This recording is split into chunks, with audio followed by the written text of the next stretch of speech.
It was Amelia's 15th birthday, and Manchester was wet with its usual drizzle. The streets in Long Sight were slick with rain, and the faint smell of chip shops drifted through the air. But inside the small red brick house she called home, things felt unusually quiet. Amelia sat at the dining table, a cheap paper banner drooping sadly above her head. She stared at the cake she had bought for herself, one from the reduced section at Tesco. Her mum, Lorraine, had promised she'd be home from work early. Her dad, Darren, had said he might cook her something special. But there she was, alone. Again. 7:30. Lorraine had not even messaged. Darren had wandered in an hour ago, half drunk and mumbling about the match. He had not remembered the date. "Where's your mum?" he slurred, collapsing on the sofa, a can of lager slipping from his hand. Amelia blinked hard. "Working late," she replied. He grunted. Then silence. She lit the candle anyway. Just one.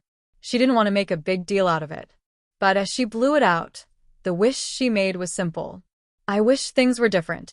The next morning, Lorraine stumbled in with her high heels in hand and lipstick smudged. Amelia watched as she tiptoed through the living room, hoping not to wake Darren. "You forgot," Amelia said from the kitchen. Lorraine froze. Then, forcing a smile, she said, "I'll make it up to you, love. Promise." But Amelia had heard that promise too many times. Later that day at school, her best friend Aisha handed her a small present wrapped in purple paper. "Sorry I missed it yesterday," Aisha said. "How was it?" Amelia smiled weakly. Quiet. She didn't mention the candle, or the silence, or how Darren had shouted at the telly all night, or how Lorraine never even looked her in the eyes. She just tucked the present in her bag and changed the subject. That evening, she sat on her bed, scrolling through old photos on her phone. She saw images of family holidays that looked happy, but remembered the arguments behind each one. She saw Lorraine posing with filters and false lashes, Darren always with a pint in hand. For the first time, Amelia wondered if what she had thought was normal wasn't. That night, she heard them argue again. Darren shouting, Lorraine crying, plates clattering, and something in Amelia's heart began to shift. Not in anger, but in clarity. The following Sunday, Amelia accompanied her parents to a family gathering at her aunt's house in Didsbury.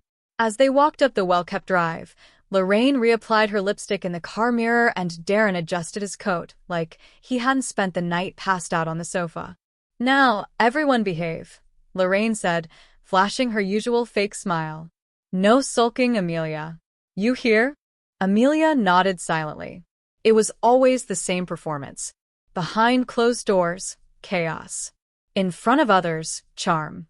The moment they stepped through the door, Lorraine transformed. She laughed loudly, hugged relatives she barely spoke to during the year, and called Amelia her clever little angel to everyone who asked.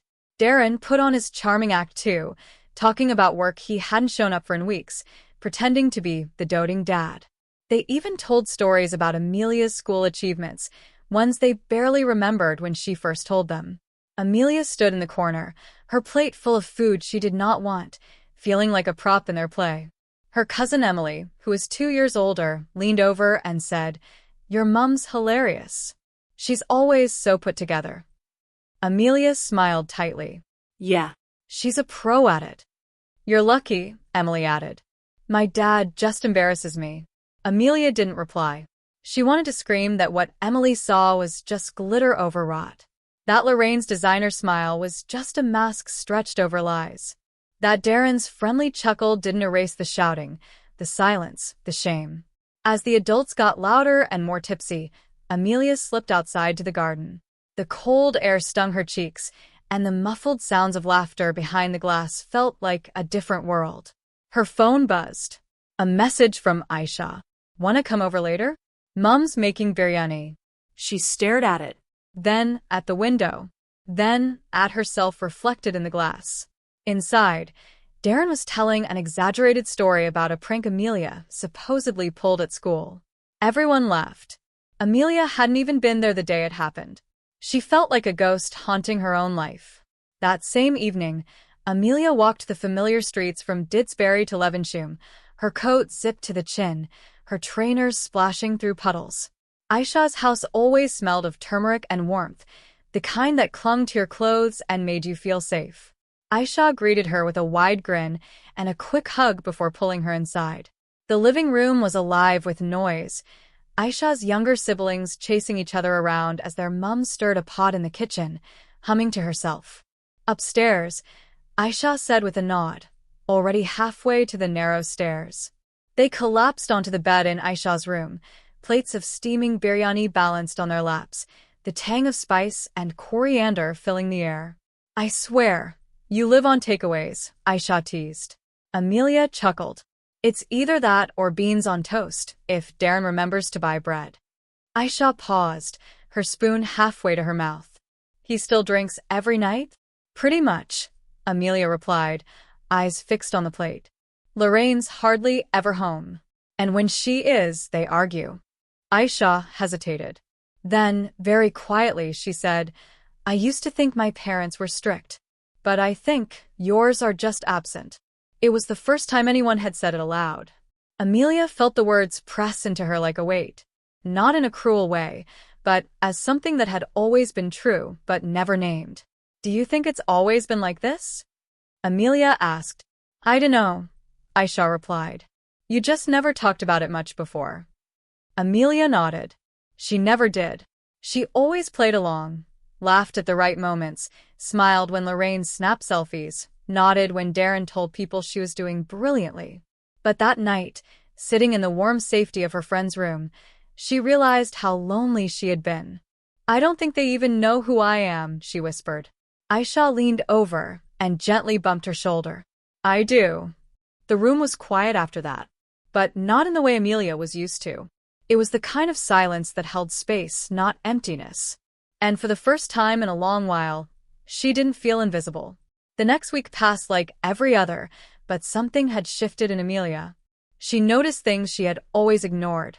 The way Lorraine rolled her eyes when Amelia asked for anything that cost money. The way Darren turned the telly up louder whenever she mentioned school. How the fridge was always full of beer, but never fruit or milk. One afternoon, Amelia sat alone in the school library, her geography homework spread out but untouched.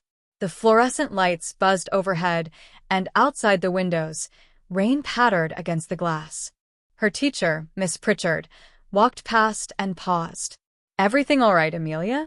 Amelia looked up, startled. "Yeah. Just tired." Miss Pritchard studied her face for a moment. "You've seemed tired a lot lately. You know you can talk to someone, don't you?" Amelia nodded, but said nothing. She didn't want to start that conversation. Not yet. That night, Lorraine came home late, her heels clicking across the kitchen floor. She didn't say hello. She poured herself a glass of wine, scrolled through her phone, and muttered something about Amelia leaving her trainers in the hallway. Amelia said nothing. She had started noticing the silences between them more than the words. How nothing was ever asked about her day. How no one said goodnight. How Lorraine's kindness was always followed by something cold. She lay awake in bed, the ceiling a blur above her, and thought back to when she was younger. To the day Lorraine had thrown out a painting she made in year 2 because it clashed with the wallpaper. Or the time Darren forgot to pick her up from school and she'd waited in the rain until a teacher called home. She realized then that love in their house was something she had to earn. Something conditional. Perform well, behave, smile. Maybe then you'd get a crumb of approval. A text buzzed on her phone. "You okay?" "Aisha." She typed slowly. "Starting to think I've never been." The screen stayed still for a while. Then Aisha replied, "That's not your fault." And that, Amelia thought, might be the most important sentence anyone had ever said to her. Amelia had always avoided the attic. It was dusty and dim, with one tiny window half covered by ivy. But that Saturday, while Lorraine was at the salon and Darren asleep on the sofa with football droning in the background, Amelia climbed the creaky ladder and pushed open the wooden hatch. A stale waft of forgotten things greeted her. Boxes stacked high. Old coats on hangers. A broken lamp. She moved carefully, brushing cobwebs away as she pulled down a faded cardboard box with her name scribbled on the side. Inside were her childhood drawings, a teddy bear with one eye missing, a report from reception year, and a birthday card from Lorraine. It read, "To Amelia. Be a good girl and make us proud. Love, Mum." No warmth. No memory of laughter. Just instructions. She sat on the attic floor, knees pulled to her chest, and flicked through the pieces of her early years. A photo of her first day at primary school. Her smile wide but unsure. Lorraine in the background, looking at her phone. Darren nowhere in sight. Each memory felt like a pinprick. There was no scrapbook of bedtime stories, no videos of her singing off-key in the living room. Just evidence of a girl who had tried very hard to be noticed. Downstairs, Darren coughed loudly, and the sound of a beer can opening echoed up through the floorboards. Amelia closed the box and sat still. That afternoon, she went to the park alone. The air was crisp, the grass still damp from rain. Children screamed joyfully on swings while parents pushed prams and laughed on benches. Amelia sat by herself and watched. Not with envy, but with something quieter. Curiosity. Was this what love looked like? Easy, unforced, loud with delight? A little girl tripped in front of her. Before Amelia could move, the child's mother rushed over, scooped her up, and kissed her forehead. No blood, the woman said cheerfully. All fixed now. The girl sniffled and nodded. Amelia looked away. Not because it hurt, but because something inside her had started to shift. Maybe she hadn't had that, but maybe she could learn how to give it. The following Monday, Amelia arrived home early from school. The corridors had been too loud, her friends' chatter too bright. She claimed a headache and was sent home with a note in her blazer pocket. The house was quiet when she entered. No telly, no clinking glasses, no arguments. Just silence. She crept up to her room, but paused at the top of the stairs. From the half-open door of Lorraine and Darren's bedroom, she heard voices. Curious, she leaned closer. She's getting strange. Distant. Lorraine's voice said, sharp and dismissive. She's always been a bit odd, Darren muttered. Amelia's stomach dropped. I'm just saying, Lorraine continued. If she thinks we're going to pay for some drama lessons or uni or whatever she's dreaming up. We can barely afford petrol. Amelia backed away, her breath caught in her throat. This wasn't new, but hearing it said aloud, so plainly, stripped the last layer of doubt from her mind. They didn't see her as someone to support, only someone to manage. An expense. A burden. Later that evening, Lorraine came into her room holding a stack of laundry. You left your muddy shoes in the hallway again. Amelia said nothing. Lorraine set the clothes down and looked at her. What? Still, Amelia didn't reply. There was nothing left to explain. No apology to offer. No energy to pretend. Lorraine scoffed. You're getting difficult, you know. Amelia finally looked up. Her voice was steady, calm. Or maybe I'm just noticing things. Lorraine blinked, then turned without a word and left the room. That night, Amelia lay awake again. But this time, it wasn't fear or confusion keeping her up. It was clarity. She didn't have to hate them. She didn't have to fight them. She just had to stop expecting them to change. The love she needed wasn't going to come from that house. It would have to come from somewhere else. Maybe one day from herself. It was on a Thursday that Amelia met Miss Prescott properly for the first time. The drama teacher had always been around, floating through corridors in long skirts and soft jumpers, her hair a halo of auburn curls, her smile easy but distant. But that day, after school, Amelia lingered outside the drama room. Her steps had led her there without much thought, only a pull in her chest. Miss Prescott was packing scripts into a satchel when she noticed her. Oh. Hello, Amelia. Amelia hesitated, fingers curled into her sleeves. I liked the monologue today. Miss Prescott smiled. You've got a good ear for rhythm. Do you act? She shook her head. No. I mean, not really. There was a moment of silence. Would you like to try? Amelia shrugged. I don't think I'm any good. Miss Prescott tilted her head. You don't have to be. Not at first. She pulled out a slim booklet and held it out. This is from our spring showcase. We've got open editions next week. If you want to read for it, just come by. Amelia took the booklet and nodded, not sure what to say. She left with it in her bag, heart thudding. That evening, she sat on her bed and flipped through the script. It was about a girl who ran away to join the circus, who tamed lions and walked tightropes, who made people cheer. A girl who was bold and seen. She read it twice, then once more. On Monday, she returned to the drama room. This time, she walked straight in. Miss Prescott handed her a script. "Try this line." Amelia read aloud. Her voice trembled, her hands shook, but something in her chest opened like a window letting in air. Miss Prescott nodded. "Again. But this time, say it like you mean it." Amelia tried again. And again. By the end of the hour, her voice was stronger. Not perfect, but hers. When she left, the hallway didn't seem so heavy. For the first time in a long while, she walked home with her shoulders a little higher. Someone had seen her, and it had changed everything. The following weeks blurred together with rehearsals, late afternoons, and whispered lines. Amelia found herself returning to the drama room every day after school, drawn to the space like it was breathing life back into her. She wasn't cast in the lead, but Miss Prescott gave her a supporting role with a monologue near the end. One scene, one moment to stand still and speak her truth. At home, however, the changes didn't go unnoticed. "You're out again?" Lorraine scoffed one evening, arms crossed as Amelia slipped her shoes on. "It's just rehearsal," Amelia mumbled. "For what? You think you're gonna be famous?" Amelia didn't answer. She shut the door behind her and walked faster than usual, her heart pounding. The more she found herself in the theater, the more the house seemed to push back. There were more comments, more chores added to her evenings, more tension in the air. She tried not to care. She focused on her lines, on her breathing, on Miss Prescott's notes scribbled in the margins of her script. "You've got presence, Amelia," she said one afternoon. "It's rare. Don't let anyone shrink it." Amelia held on to those words like armor. At school, things began to shift. Teachers stopped treating her like a shadow. Friends from drama class invited her to eat lunch with them. People who had never looked twice at her before now called her name in the corridors. It was strange, unfamiliar, but not unwelcome.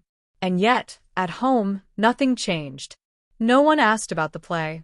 No one came to her room to see the script pinned on her wall. Lorraine reminded her daily that she should be doing something useful with her time. Darren just grunted at her presence. Still, Amelia kept going. On one particular evening, while practicing her lines in front of the mirror, Lorraine knocked without waiting and entered. "What are you doing?" Amelia paused. "Practicing." Lorraine rolled her eyes. "For that play? You better not embarrass yourself." Amelia held her gaze steady. "I won't." Lorraine huffed and left. Amelia turned back to the mirror and kept reading. She was tired of fighting for their approval. Maybe it was time to stop wanting it at all. The night before the showcase, Amelia barely slept. Her script lay open on the bedside table, lines swimming before her eyes. The fear of stumbling, of forgetting, of being laughed at, battled with a fierce hope that tonight might be different. In the quiet moments, she thought of the years before, of the silences at home, the cold glances, the nights she wished she could disappear. Her phone buzzed. A message from Miss Prescott. "Believe in yourself. You've got this." Amelia smiled, her chest tightening with something like courage. The next day, the theater buzzed with excitement. Backstage, Amelia paced, heart pounding like a drum. The crowd settled in the seats, waiting for the show. When her moment came, she stepped into the spotlight. The lights were bright, but instead of blinding her, they seemed to warm her skin. She spoke her lines, voice clear and strong. The words were hers, raw and true. The applause was thunderous. Later, backstage, Miss Prescott hugged her tightly. "You were brilliant." For the first time, Amelia felt seen, not just by a stranger, but by herself.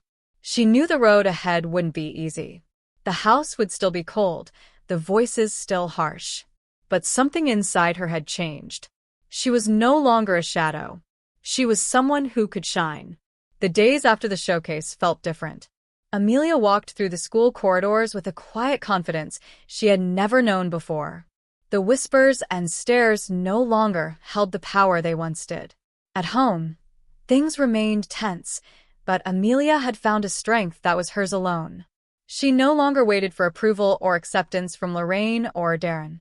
Their opinions mattered less with every passing day. One afternoon, as she sat by the window writing in her notebook, Lorraine called her down for dinner. Amelia stood, took a deep breath, and walked to the table. For once, she did not flinch at the coldness in Lorraine's voice. Over dinner, the silence stretched, but Amelia held her ground. She no longer needed their validation to know her worth. She was becoming her own person, carving out a space where she could be seen and heard on her own terms. The road ahead was uncertain, but Amelia faced it with a steady heart. The terrible role models of her past no longer defined her future. She was free,